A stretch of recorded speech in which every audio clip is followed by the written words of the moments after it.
कभी भी कोई डॉक्टर आपको कहता है कि हार्ट की आर्टरीज में, वेन्स में ब्लॉकेज है, 70% तक है, तब तो आप बिल्कुल हंसी खुशी रहिए, कोई चिंता की बात नहीं। 75 है, 80 है, 85 है, तो आप चिंता करिए और इस ब्लॉकेज को निकालने के लिए कुछ काम शुरू करिए। आप बोलेंगे ऑपरेशन है, ऑपरेशन उसका इलाज नहीं है। क्यों इलाज नहीं है मैं बताता हूं आपको। ऑपरेशन होता क्या है? एक ऑपरेशन है जिसमें आपको एंजियोप्लास्टी किया जाता है।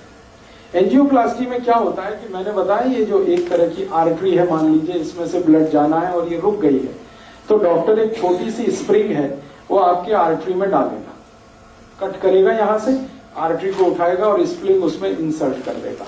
और स्प्रिंग इतनी बड़ी होती है, वो जो बॉल पेन में आपने देखा है कि स्प्रिंग होती है, एग्जैक्टली वही स्प्रिंग, एग्जैक्टली वही स्प्रिंग, बस उसपे मेडिकेशन किया हुआ होता है, दवा उसपे लपेटी हुई होती है। वो स्प्रिंग 10 रुपए की बनती है, लेकिन आपके हार्ट में डलने के बाद उसकी कीमत 2 लाख रुपए हो जाए, सिर्फ 10 रुपए की बनती है। आपको हैरानी होगी ये जानकर कि इतनी लूट मची है। हाँ, इतनी ही लूट मची है इस देश में।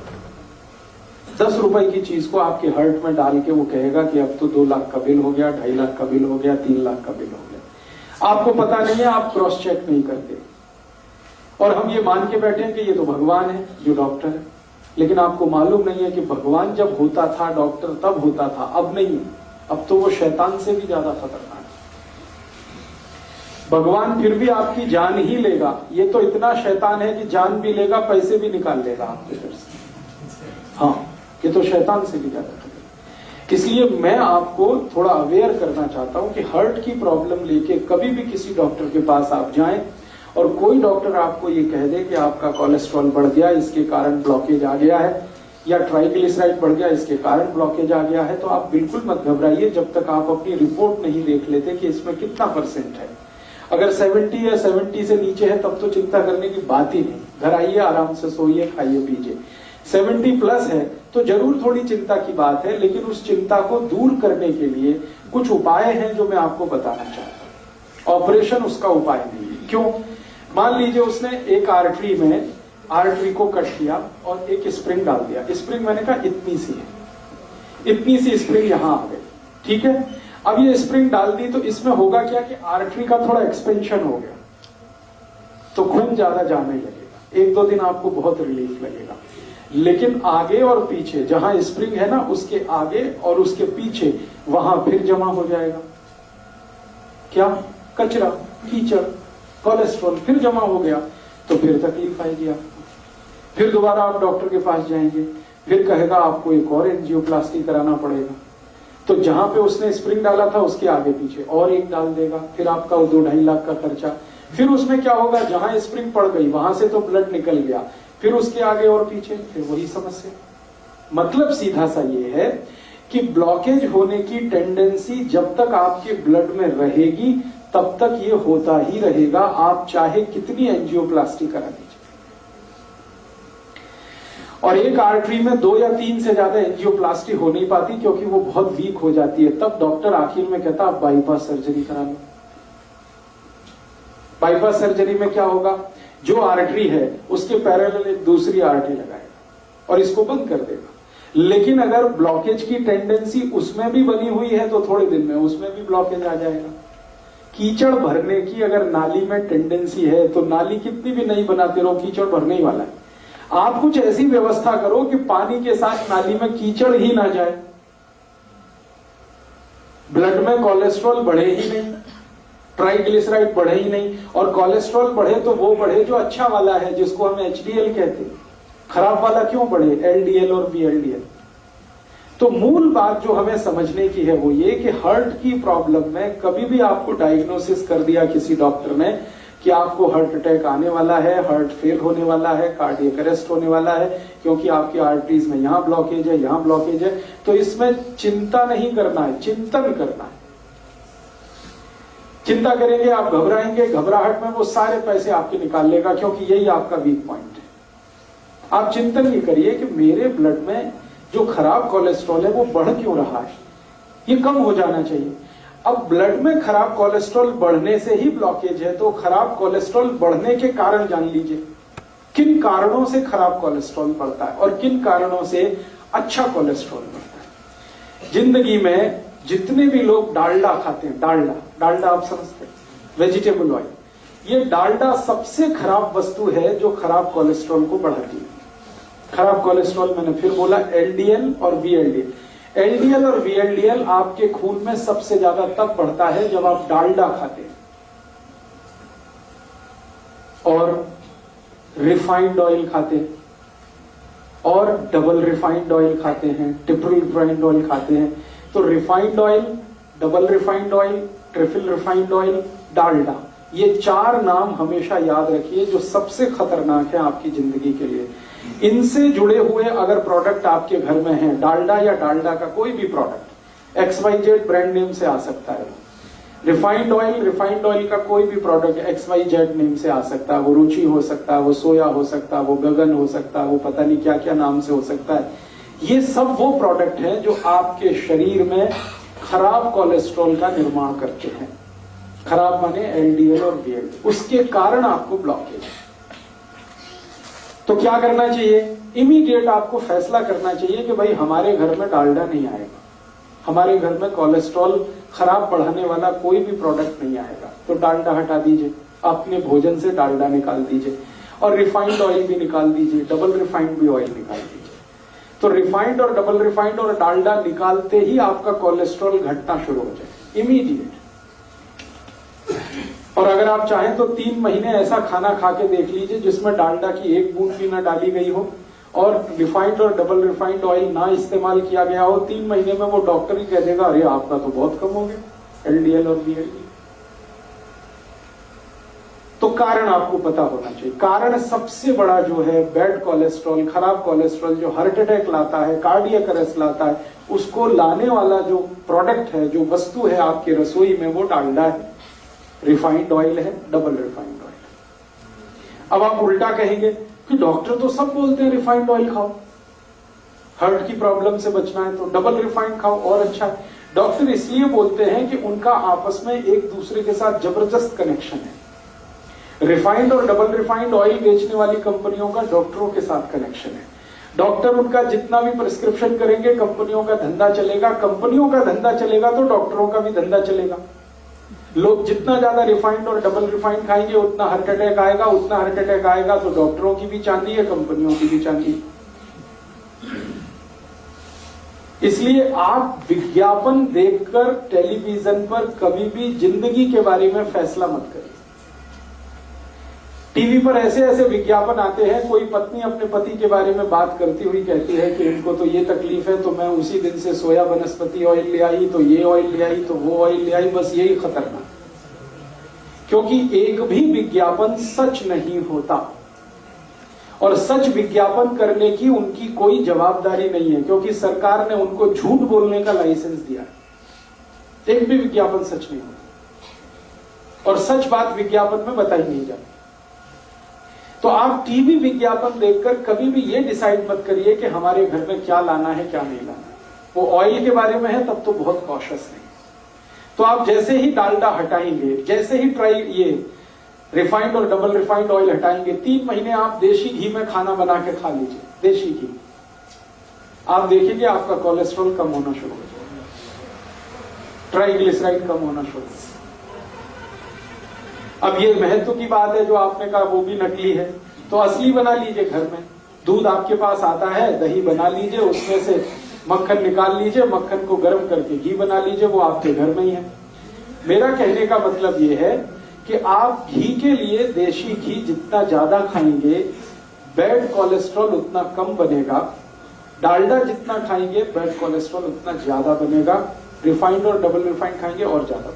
तो पहली बात अपने जीवन में याद रखिए कि हार्ट से जुड़ी हुई किसी भी प्रॉब्लम में तेल तुरंत बदल दीजिए।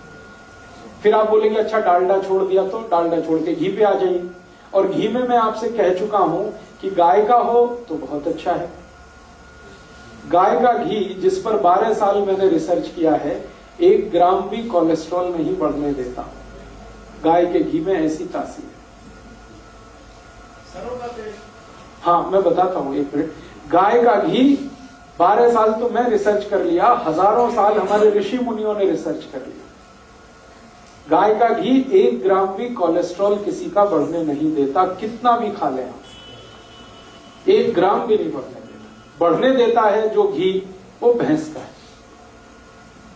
तो जिनको हार्ट की प्रॉब्लम है उनको भैंस का घी तो छोड़ ही देना अच्छा है, गाय का घी कहीं से अरेंज करना। अब आप बोलेंगे गाय नहीं है तो गाय लाइए, गौशाला है पटियाला में, वो गौशाला वालों से निवेदन करिए, वो देशी गाय पालेंगे, आपको घी भी देंगे, दूध भी मिलेगा। ये सारी समस्याओं का समाधान हम कर सकते हैं। बात जो मोटी समझने की है वो गाय के घी की है। दूसरी जानकारी कि आपके घर में तेल एकदम शुद्ध लाइए। ये जो रिफाइंड तेल है ना ये छोड़ दीजिए, शुद्ध तेल लाइए। शुद्ध तेल कैसा? सरसों आपके बाजार में मिलती है, सरसों लेके जाइए, तेल निकालने वाली मशीन को दीजिए कि भाई मेरा तेल निकाल के दो। तो जिस कंडीशन में वो तेल निकाल के देता वही शुद्ध है। ज्यादा से ज्यादा उसको फिल्टर करा लीजिए। एक फिल्टर्ड ऑयल आता है और एक रिफाइंड ऑयल आता है। रिफाइंड ऑयल गलती से भी मत लाइए, फिल्टर्ड लाइए। फिल्टर माने छान के, बस इतना ही है, उसमें कुछ केमिकल मिक्सिंग नहीं है। तो आप फिल्टर ऑयल लाएंगे, सरसों का लाएं तो, नारियल का लाएं तो, मूंगफली का लाएं तो, तिल का लाएं तो, जो तेल आप खाते हैं। वैसे आपके लिए सबसे अच्छा तेल सरसों का ही है, क्योंकि हम नॉर्थ बेल्ट में जितने भी लोग रहते हैं सबके लिए सरसों बहुत अच्छी है। तो सरसों का तेल तो सबसे ही अच्छा है, लेकिन कोई लोग ऐसे भी हैं जो नारियल का तेल खाते हो या मूंगफली का खाते हो या तिल का खाते हो, उनके लिए भी मेरा यही रिक्वेस्ट है कि शुद्ध तेल लाइए। नारियल का लाएं तो, तिल का लाएं तो, मूंगफली का लाएं। तो आप कहेंगे वो बहुत गाढ़ा होता है। मैं आपको एक जीवन का ऐसा सच बताना चाहता हूं जो डॉक्टर जानता है लेकिन वो बताता है। तेल जितना गाढ़ा होगा उतना अच्छा, दूध जितना पतला होगा उतना अच्छा। तेल जितना गाढ़ा होगा उतना अच्छा, दूध जितना पतला होगा उतना अच्छा। अब पतला दूध आपको चाहिए तो वो गाय पे ही मिलेगा, भैंस का तो नहीं मिलेगा। और गाढ़ा तेल चाहिए तो शुद्ध तेल ही गाढ़ा होता है, रिफाइंड तेल तो बिल्कुल पानी के जैसा है। तेल को जब शुद्ध रूप में हम प्राप्त करते हैं, फिर इसको रिफाइन करने के लिए जो केमिकल्स मिक्स किए जाते हैं वो खतरनाक है हार्ट के लिए। वो सब हमारे एलडीएल और वीएलडीएल को बढ़ाने वाले हैं वो सारे। मेरे कुछ मित्र हैं जो डॉक्टर हैं, हार्ट स्पेशलिस्ट हैं, अलग अलग गांव में, माने अलग अलग शहरों में काम करते हैं। हम सबका एक ग्रुप है। हमने एक ग्रुप स्टडी किया पिछले 10 साल कि जिसके क्लिनिक में, जिसके पास भी हार्ट अटैक का पेशेंट आता है, ऑपरेट करने के पहले उसका पूरा हिस्ट्री लेना, तब ऑपरेशन करना। और हिस्ट्री में पहला ही सवाल हम पूछते हैं, तेल कौन सा खाते हो? तो 10 साल जितने भी मरीजों के बारे में हमने जानकारी इकट्ठी की, 90% मरीज वो थे जिनको हार्ट अटैक आया और रिफाइंड तेल खाते, और डबल रिफाइंड खाते उनको और जल्दी आता है। और जो मरीज हमको आके बोलते हैं कि जी हम तो शुद्ध तेल खाते हैं, प्योर तेल खाते हैं, वो सिर्फ 10% ही है। माने 90% खतरा ज्यादा है हार्ट अटैक होने का जब आप रिफाइंड तेल खा रहे हैं, डालडा खा रहे हैं, डबल रिफाइंड खा रहे हैं। तो तेल बदल दीजिए, घी बदल दीजिए। डालडा की जगह देशी घी लाइए। देशी घी गाय का होगा तो बहुत अच्छा है, नहीं तो भैंस का ला रहे हैं तो मात्रा थोड़ी कम करिए, ज्यादा मत खाइए। जितना खा सकते, जितना पचा सकते हैं उतना ही खाइए। ये महत्व की बात है कि घी, देशी घी कभी भी गाय का होगा तो 1 ग्राम भी कोलेस्ट्रॉल नहीं बढ़ाएगा। इसमें आप बिल्कुल बेफिक्र रहिए, क्योंकि 10 साल मैं कर चुका हूं ये काम, और मुझसे पहले पुराने वैद्यों ने सैकड़ों साल ये काम करके देखे। हमारे पुराने जमाने का याद करिए, हमारे दादा दादी, नाना नानी आधा आधा कटोरी घी खाते, किसी को हार्ट अटैक नहीं था। हाँ, बस यही बात है महत्व की। मेहनत भी करते थे, खेत में जाते थे, हल चलाते थे, कुदाली चलाते थे, 10-10 किलोमीटर पैदल जाते थे, कंधे पर वजन रख के चले जाते थे, तो मेहनत उनकी होती थी। इसका मतलब ये है कि प्रॉब्लम जो है वो घी के साथ नहीं है, प्रॉब्लम आपके एटीट्यूड के साथ है कि आप अगर मेहनत कर रहे हैं तो घी बिल्कुल पचेगा, आपको चिंता मत करिए। आप कुछ भी मेहनत नहीं कर रहे हैं तो वही घी मारेगा फिर आपको। तो घी का कसूर नहीं है, कसूर आपका है।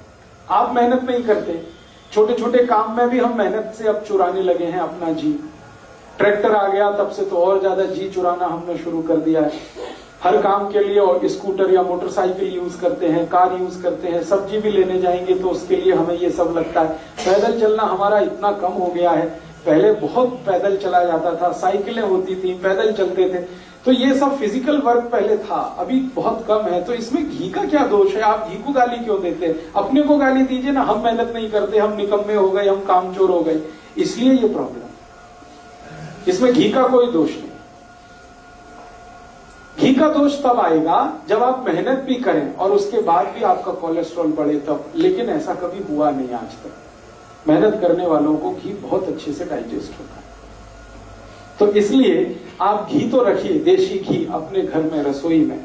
डालडा निकालिए, रिफाइंड और डबल रिफाइंड हटाइए, तो तुरंत आपका कोलेस्ट्रॉल घटना शुरू हो जाएगा। दूसरी एक जानकारी मैं कल दे चुका हूं आपको, रिपीट कर रहा हूं। जैसे ही नमक बदल देंगे आपका कोलेस्ट्रॉल कम हो जाएगा।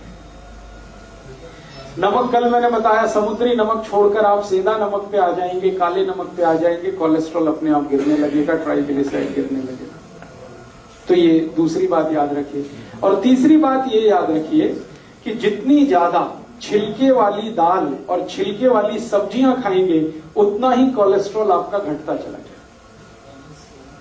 छिलके वाली दाल और छिलके वाली सब्जियां,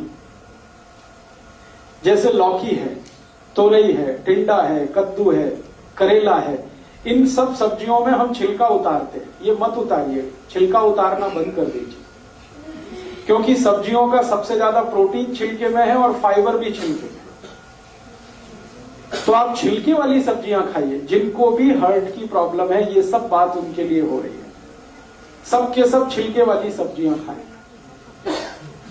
आलू भी छिलके के साथ खाएं तो अच्छा है, आलू का भी छिलका ना होता है। तो आप कहेंगे फिर स्वाद नहीं लगेगा, लगेगा। आलू को उबालें और उबालकर सब्जी में डालें, छिलका ना उतारें तो भी स्वाद लगे। तो आलू है, गोभी है, पत्ता गोभी है, या तो पत्ता गोभी और गोभी का जो छिलका समझते हैं, वो जो डंठल होते हैं, छोटे छोटे पीस काट के आपकी सब्जी में रखिए। उनको बहुत काम की चीज है, जो आप निकाल देते हैं वो बहुत काम की चीज है। करेले का छिलका कभी मत उतारिए, लौकी का मत उतारिए, तोरई का मत उतारिए, कद्दू का मत उतारिए। ज्यादातर सब्जियां छिलके वाली खाना शुरू कर दीजिए, कोलेस्ट्रॉल अपने आप घटने लगेगा, खराब होगा। हाँ, मैं आपको वो भी बता दूंगा, आप उसकी चिंता मत करिए। छिलके वाली सब्जियां भरपूर खानी है, छिलके वाली दालें खानी है। मूंग की दाल खानी है तो छिलके वाली, उड़द की दाल खानी है तो छिलके वाली, माँ की दाल खानी है तो उस पर छिलका रहे, अरहर की दाल में छिलका, माने बिना पॉलिश की हुई दाल छिलके वाली। और चावल भी आप खाइए, वो भी छिलके वाला। चावल एक आता है छिलके वाला, एक बिना छिलके वाला। जो छिलके वाला चावल है वो रेड कलर का होता है, हल्के से लाल रंग का होता है, उस पर पॉलिश नहीं होती। तो बिना पॉलिश किया हुआ चावल खाइए, बिना पॉलिश की हुई दाल खाइए। हाँ, पकेगा। कैसे पकेगा, तरीका मैं बता देता हूँ। हाँ, ब्राउन राइस, ब्राउन राइस जिसको आप कहते हैं, वो छिलके सहित होता है, इसलिए ब्राउन है। वो बहुत अच्छे से पकता है। कैसे पकता है? चावल को पकाते समय थोड़ा 2 बूंद घी डाल दीजिए, बहुत अच्छे से पकता है, बहुत अच्छे से पकता है। या चावल पकाते समय थोड़ा नींबू निचोड़ दीजिए उसमें, बहुत अच्छे से पकता है। एक एक दाना उसका खिला अलग रहता है। तो छिलके वाला चावल, छिलके वाली दालें, छिलके वाली सब्जियां, ये सब खाना है हर उस मरीज को जिसको कोलेस्ट्रॉल बढ़ा है, हार्ट के अटैक आने की संभावना है, या आर्टरीज और वेन्स में कचरा जमा हो गया। 3 बातें हुई। चौथी बात और एक जानकारी दे दूं कि जो रोटी आप खा रहे हैं, रोटी मोटे अनाज की खाइए। जितना मोटा अनाज उतना ही हार्ट के लिए अच्छा। जैसे मक्की है, बहुत अच्छी है हार्ट के लिए। बाजरी है, बहुत अच्छी है हार्ट के लिए। ज्वारी है, बहुत अच्छी है हार्ट के लिए। गेहूं उतना अच्छा नहीं है हार्ट के लिए। अगर गेहूं खाना ही है तो अकेला गेहूं मत खाइए, उसमें मिक्स करिए। क्या मिक्स करें? थोड़ा चना मिक्स कर दीजिए, थोड़ा सोयाबीन, थोड़ी ज्वारी, ऐसी चीजें मिक्स करिए जो मोटे अनाज में आती है। फिर उसकी रोटी बनाइए। मिस्सी रोटी कहते हैं, या क्या रोटी कहते हैं? मिस्सी रोटी, यस, वो खाइए आप। गेहूं की रोटी कभी भी मत खाएं, ना खाएं वो सभी पेशेंट जिनको हार्ट की प्रॉब्लम है। मिस्सी रोटी खाएं, मोटी रोटी खाएं। और जब गेहूं आप पीसने के लिए लेके जाते हैं चक्की पर, और गेहूं के साथ बहुत सारी चीजें, तो उसको बोल करके मेरा आटा मोटा पीसो, बारीक मत पीसो। और बिना रोले तो हाँ, मेरा आटा मोटा पीसो, बारीक मत पीसो, और वो आटा घर में लाके कभी भी छलनी से छानना नहीं, क्योंकि उसकी जो चोकर आपने निकाल दी वही आपके हार्ट को बचाने वाली है। जो ऊपर के छिलके हैं, जो चोकर है, वही आपके खून को पतला करती है। तो इसलिए इस तरह से आप अपने लाइफ को थोड़ा एडजस्ट करिए। अगर हार्ट की प्रॉब्लम, अगर आपने ये सब शुरू कर दिया और थोड़ी 2-3 चीजें और अगर कर सकें तो बहुत अच्छा है। शाम को मैंने कहा खाने के बाद कम से कम 1000 कदम पैदल चलना, आपको वॉकिंग करना शाम को बहुत जरूरी है। दोपहर के खाने के बाद आराम करना बहुत जरूरी है, थोड़ा वज्रासन में बैठना बहुत जरूरी है। ये सब करते हुए अगर आपने अपने आप को ढाल दिया तो मैं आपको स्टाम्प पेपर पर लिख के देता हूं, जिंदगी में कभी भी हार्ट अटैक नहीं आएगा, कितना भी कोलेस्ट्रॉल बढ़ा हुआ रहने दो। और लगातार आप इस हैबिट में आ जाएंगे जो मैं बता रहा हूं, तो आपका 6-8 महीने में कोलेस्ट्रॉल अपने आप ही खत्म हो जाएगा। आप हैरान हो जाएंगे कैसे हो गया, आपने फूड हैबिट्स थोड़ी सी चेंज की, वो हो गया। जो खराब कोलेस्ट्रॉल बढ़ाने वाली चीजें हैं वो हटाते गए, और जो अच्छा कोलेस्ट्रॉल बढ़ाने वाली चीजें उनको बढ़ाते गए, आप ठीक हो गए। तो बिना मेडिसिन के, बिना ट्रीटमेंट के, बिना ऑपरेशन के आप अपने हार्ट की प्रॉब्लम को ऐसे ठीक करें। अब आप बोलते हैं इसमें और कुछ कर सकते हैं, हाँ, और अगर कुछ कर सकते हैं तो कर लीजिए। कुछ ऐसी चीजें खाइए जो कल से मैं बात कर रहा हूं, जो एल्कलाइन है। सारी एल्कलाइन चीजें खून को गाढ़ा होने से बचाती हैं और पतला बनाती हैं। तो आप बोलेंगे क्या खाएं, बहुत सारी चीजें हैं हमारे आसपास। सबसे एल्कलाइन चीज है हमारे भोजन में या आसपास की रसोई में और पड़ोस में, आंवला। भरपूर आंवला खाइए। अब भरपूर आंवला खाने से मतलब नियमित रूप से आंवला खाइए, ये नहीं कि 1-2 किलो एक बार में खा जाए। भरपूर खाने का माने नियमित खाइए, 6 महीने, 8 महीने, साल भर 2 आंवले रोज खाइए। जिनको भी हार्ट की प्रॉब्लम है, ड्राई खा लें, चटनी बना के खा लें, मुरब्बा बना के खा लें। फिर कोई बोलेगा मुझे डायबिटीज भी है और हार्ट की भी प्रॉब्लम है, तो जो डायबिटिक है वो मुरब्बे वाले आंवले को पानी में धो के उसे खा लें। आंवले की कैंडी आती है उसे खा लें। आंवला किसी भी रूप में खाना, दो बहुत खून को व्यवस्थित करता है आंवला, एक चीज। दूसरी और चीज क्या खा सकते हैं, अगर आपकी थोड़ी भी कैपेसिटी है खर्चा करने की, तो आप ये एलोवेरा जूस पी लें। बहुत एल्कलाइन है और खून को एकदम व्यवस्थित कर देता है। एलोवेरा जूस आसानी से उपलब्ध है, पटियाला में मिलता है। गुरप्रीत भाई से आप संपर्क कर लें, उनके पास व्यवस्था है। और भी कहीं मिलता हो, स्वामी रामदेव जी के यहाँ मिलता है, वहां से भी आप ले सकते हैं। एलोवेरा फ्रेश कितना खाया जा सकता है? हाँ, एलोवेरा फ्रेश अगर खाना चाहते हैं तो बहुत ही बढ़िया होगा, जूस से भी अच्छा होगा। एलोवेरा फ्रेश खाने का तरीका बता देता हूँ। उसका जो पत्ता आता है ना, वो काट के ऊपर वाला छील लेना, उसको छिलका उतारना। हाँ, उतारना खाने के लिए। फिर अंदर का जो गूदा है, फल, वो चबा के खा लीजिए। एक दिन में 10 से 15 ग्राम से ज्यादा मत खाइए। बहुत कड़वा है, बहुत तीखा है। उसको ग्राइंड करके पानी में, हाँ, ले सकते हैं, ग्राइंड करके पानी में ले सकते हैं, उसकी चटनी ले सकते हैं, चबा के खा सकते हैं, कैसे भी खा सकते हैं। अचार आता है तो अचार खा लीजिए। सर उसका जो छिलका है, दूसरी चीजों का तो छिलका खाना है। हाँ, एलोवेरा का छिलका ही एक है जिसको आप डाइजेस्ट नहीं कर सकते। वो डाइजेस्ट आप कर नहीं पाएंगे, इसलिए मैंने उतरवा दिया। बाकी सभी छिलके आप डाइजेस्ट कर पाते हैं। तो एलोवेरा का गूदा ले लीजिए। ऐसे ही हमारे पास बहुत एल्कलाइन चीज है, गाजर। अभी 4 महीने गाजर का सीजन आ गया, खूब गाजर खा लीजिए। माने नियमित रूप से, खूब जहां भी मैं शब्द इस्तेमाल करूंगा, नियमित रूप से 3-4 महीने खा लीजिए। 2 गाजर रोज, 3 गाजर रोज चबा के खा लीजिए। बहुत एल्कलाइन है गाजर। मूली है जी, डायबिटीज वाले जरूर खा लें। भगवान का बनाया हुआ कोई भी मीठा पदार्थ डायबिटीज वाले खूब खाएं। आदमी का बनाया हुआ कुछ ना खाएं। ये सारी खतरनाक बीमारी आदमी के बनाए हुए मीठे पदार्थ में, जिसमें वो चीनी डाल देते हैं। गाजर भगवान की बनाई है, आप खूब खाएं जी। जूस के लिए उसके प्रिस्क्राइब है बॉटल के ऊपर 30 ml to 50 ml आप ले।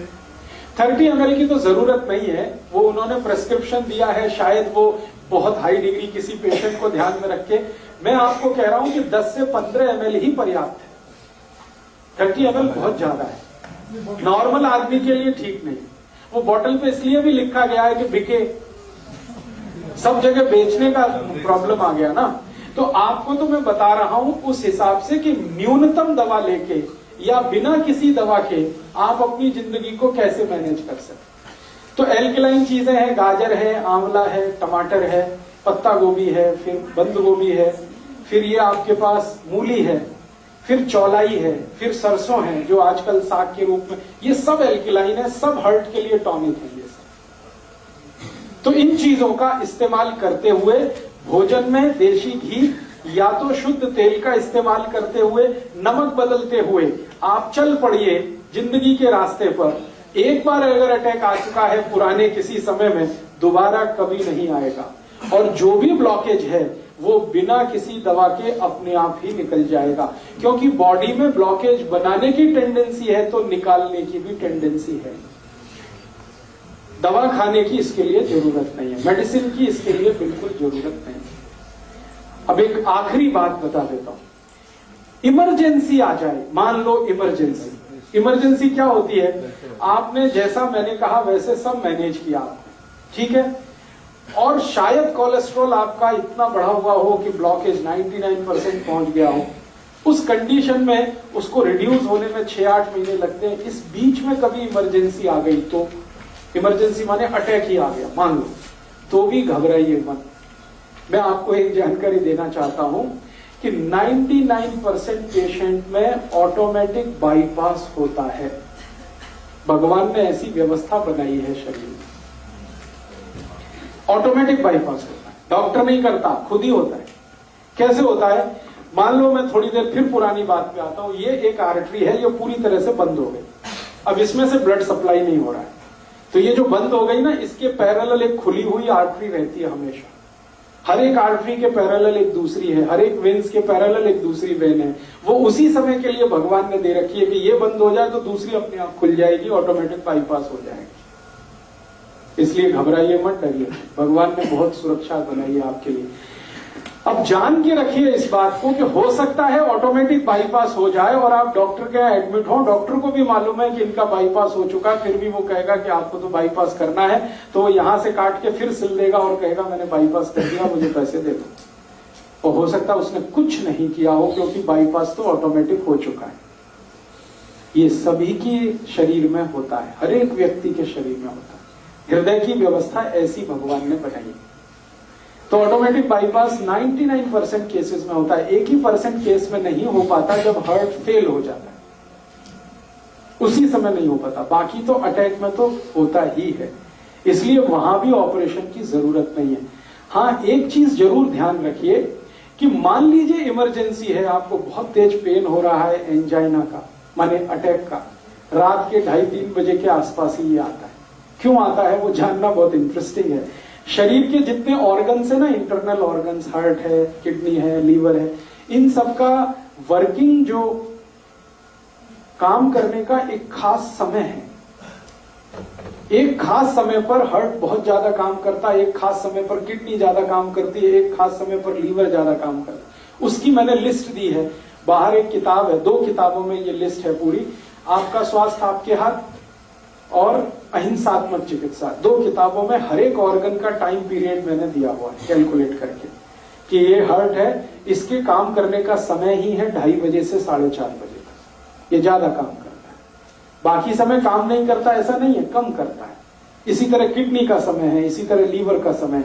तो जब ज्यादा काम करने का समय है हार्ट का, अटैक उसी समय आएगा। तो ज्यादातर अटैक 99% सुबह 2:30 बजे से 4:30 बजे के बीच में ही आते हैं। उस समय के लिए क्या करें? बहुत तेज पेन होगा, बहुत तेज तकलीफ आएगी, तो मैं आपको एक दवा का नाम बताता हूं, वो सब नोट करके रखें। ये रामबाण दवा है, बहुत सस्ती आती है, होम्योपैथी की दुकान में ये मिलेगी। इस दवा को आप इस्तेमाल करें जैसे सॉर्बिट्रेट इस्तेमाल करते हैं। सॉर्बिट्रेट के बारे में आप जानते हैं, गोली है जो जीभ के नीचे डॉक्टर कहता है रख लो। ये एक दवा ऐसी ही है होम्योपैथी में, वो बिल्कुल ऐसे ही काम करती है, आपको मरने से तो बचा ही लेगी। उस दवा का नाम है एकोनाइट, ACONITE, ACONITE, ACONITE, एकोनाइट। इसके आगे एक नंबर लिखना पड़ेगा, नंबर नहीं मिलेगी, 200 लिख दीजिए। एकोनाइट 200, ये लिक्विड फॉर्म में 5 मिलीलीटर की शीशी खरीद के रखिए, 10 रुपए की आती है, और उतनी शीशी से 100 लोगों की जिंदगी आप बचा सकते हैं। क्या करना है इसको, जब बहुत तेज एंजाइना का पेन है, हार्ट एरिया में, हार्ट रीजन में बहुत तेज पेन हो रहा है, इस दवा की एक बूंद जीभ पे डाल दीजिए पेशेंट की, एक ही बूंद। 5-7 मिनट में ही वो कहेगा हाँ बहुत रिलीफ हो गया, ठीक है। फिर एक और बूंद डाल दीजिए 5-7 मिनट के बाद, फिर कहेगा और रिलीफ हो गया, और एक बार डाल दीजिए। बस 3 बार डाल के छोड़ दीजिए और भूल जाइए, और उसको भी कह दीजिए कि तुम भी भूल जाओ, फिर कुछ प्रॉब्लम नहीं है। डॉक्टर के पास भी जाने की जरूरत नहीं है, एंजियोग्राफी भी कराने की जरूरत नहीं है। अगर आप कराना चाहें तो पैसे ही खर्च होने वाले हैं आपके, और कुछ उससे ज्यादा नहीं निकलेगा। आपने उसको रोक लिया मरने से, अब क्या करना है वो मैं पीछे सब बता चुका हूं। उसका घी बदलवाइए, उसका तेल बदलवाइए, उसका दूध बदलवाइए, भैंस का पी रहा है तो गाय का लाइए, घी ला रहा है तो गाय का लाइए, फिर उसको कहिए नमक बदलो, फिर छिलके वाली दालें शुरू करो, छिलके वाली सब, ये सब उसको शुरू कर दीजिए उसकी डाइट, और 5-6 महीने के बाद वो बिल्कुल नॉर्मल हो जाएगा। सेकंड ड्रॉप 5 से 7 मिनट्स के 5 to 7 मिनट्स, एक ड्रॉप डाला 5 to 7 मिनट, दूसरा डाल दिया 5 to 7 मिनट, तीसरा डाल दिया, बस 3 ड्रॉप डाल के छोड़ दें। ये एक छोटी सी जानकारी मैंने आपको हार्ट और हार्ट से होने वाली प्रॉब्लम्स के बारे में दी है। अब एक आखिरी जानकारी और दे देता हूं कि हमारी रसोई घर में एक बहुत अच्छी मेडिसिन है जो इन सब काम को बड़े आसानी से करती है। हार्ट में अगर ब्लॉकेज आ गया तो उसको निकालेगी, कोलेस्ट्रॉल बढ़ गया है तो उसको घटाएगी, कचरा जमा हो गया खून में तो उसको साफ करेगी। उस मेडिसिन का नाम है मेथी दाना। मेथी दाना बारीक, ये जो मेथी दाना है पीला पीला होता है, खाने के बाद देखेंगे तो बहुत कसेला होता है, कड़वा होता है। ये बहुत अच्छा टॉनिक है हार्ट के लिए। मेथी दाना नियमित रूप से हर उस पेशेंट को देना है जिसको अटैक आने की संभावना है या आ चुका है। एकोनाइट तो दे ही दिया, वो तो उस समय के लिए बच गया, भगवान की दुआ हो गई उसके ऊपर, ऐसा समझ लो। हाँ, जो बारीक होता है वो काम का है, जो बड़ा वाला है वो अचार के काम का है। छोटा मेथी दाना वही काम का है। अब इसको खाना कैसे है, हर उस पेशेंट को ये देना पड़ेगा जिसको ब्लड में कोलेस्ट्रॉल ज्यादा है, ट्राइग्लिसराइड ज्यादा है, कचरा जमा हो गया, कीचड़ भर गया, उसको साफ करने के लिए 1 चम्मच छोटा वाला मेथी दाना 1 गिलास गर्म पानी में रात को रखना, रात भर उस पानी को रखना, सवेरे वो पानी सिप सिप करके पीना, क्योंकि पानी पीने का नियम जो बताया वो ध्यान रखना, और मेथी दाना चबा के खाना, बस इतना सा काम। नहीं, बिल्कुल नहीं।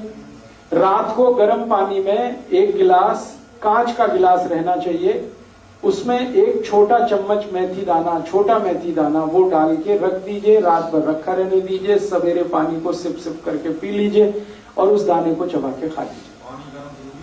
हाँ, डालते समय पानी गर्म जरूरी है।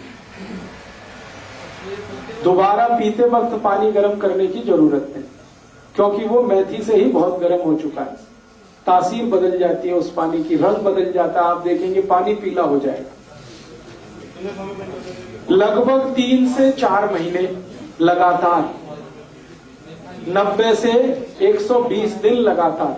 फिर क्या करना है, 90% केसेस तो इतने में ही ठीक हो जाते हैं, 90 से 120 दिन में, लेकिन 10% केसेस ज्यादा कॉम्प्लिकेटेड है तो उनको शायद ज्यादा चलाना पड़ेगा।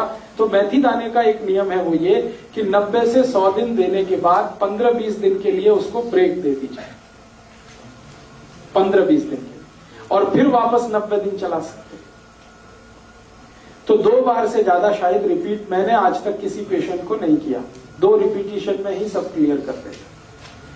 अब मेथी दाने में कुछ ऐसे केमिकल्स हैं जो खून को बहुत अच्छे से साफ करते हैं। साफ माने खून में जो कीचड़ वाला हिस्सा है, बैड कोलेस्ट्रॉल, वो सब खत्म कर देते हैं मेथी दाने के केमिकल्स। तो ये हमारे रसोई की बहुत अच्छी एक दवा है।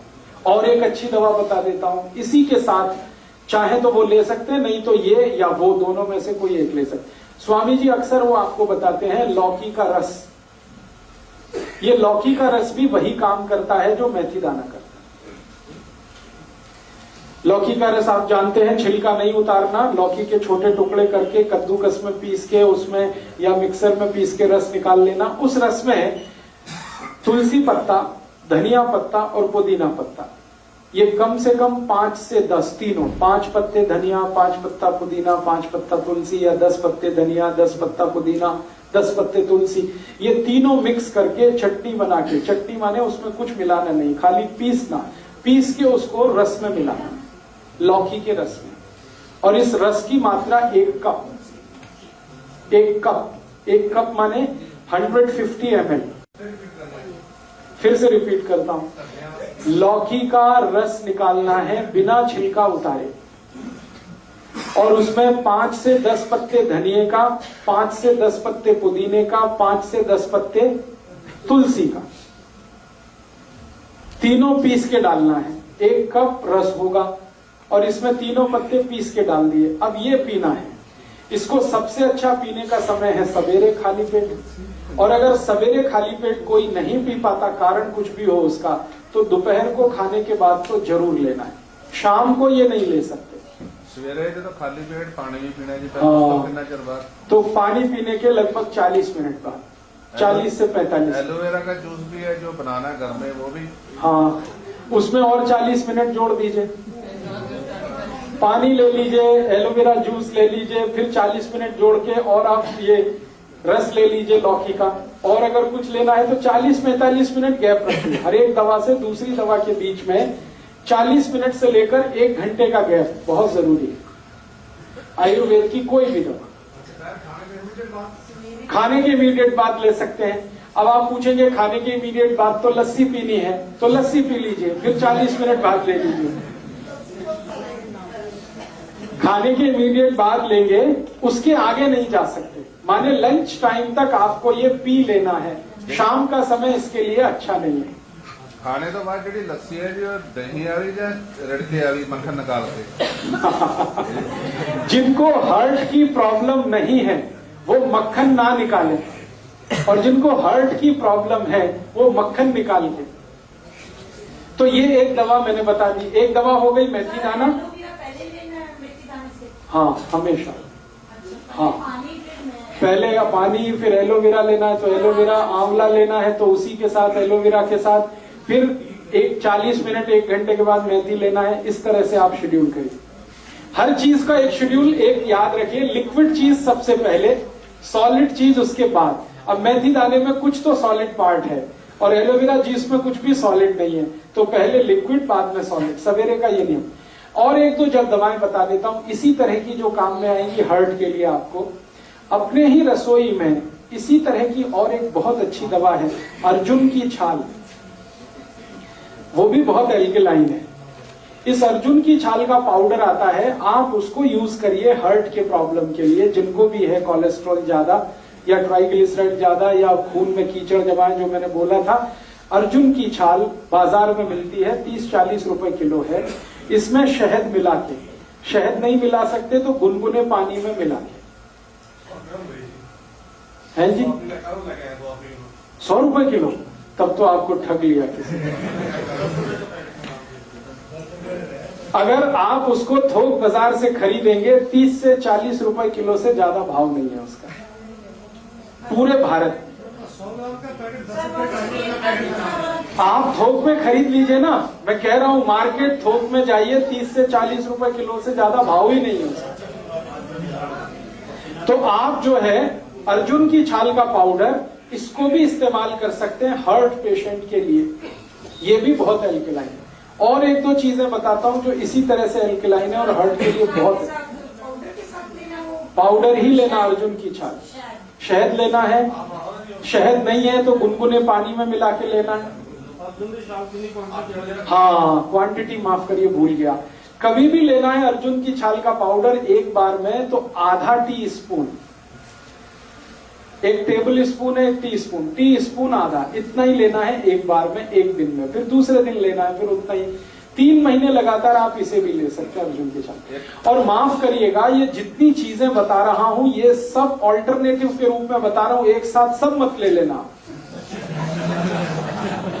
मैं आपको बता रहा हूं कि इतने ऑप्शंस आपके पास हैं। आपके पास लौकी है, आपके पास मेथी दाना है, आपके पास अर्जुन की छाल है, आपके पास आंवला है, आपके पास एलोवेरा है। इतने ऑप्शंस भगवान ने दिए हैं आपको। ये सभी ऑप्शनल और ऑल्टरनेटिव हैं। ये एक दूसरे के कॉम्प्लीमेंट्री नहीं है। ध्यान रखना कि इसके साथ ये ले लें, इसके साथ। कुछ लोगों को लगेगा जल्दी ठीक होना है तो सब ले लो एक साथ, तो उल्टा हो जाएगा। हाँ, इसलिए जितने पॉइंट्स मैं बता रहा हूं, या तो ये या तो ये या तो ये, और इसलिए ज्यादा बता रहा हूं कि आपको इस बात का आइडिया हो कि हम कितने रिच हैं। भारत कितना रिच है कि खाली रसोई में हार्ट को ट्रीट करने की कम से कम 20 दवाएं हैं जो दुनिया के किसी किचन में नहीं, वो हमारे यहां। तो हमारी रिचनेस का पता चले। और दूसरा, हमारे पुराने बुजुर्ग दादा दादी नाना नानी जो कहते रहे हैं उस पर आपका भरोसा बढ़े, इसलिए ये सब इतनी बता रहा हूं। वरना एक बता के मैं छोड़ देता कि इतना ही काफी।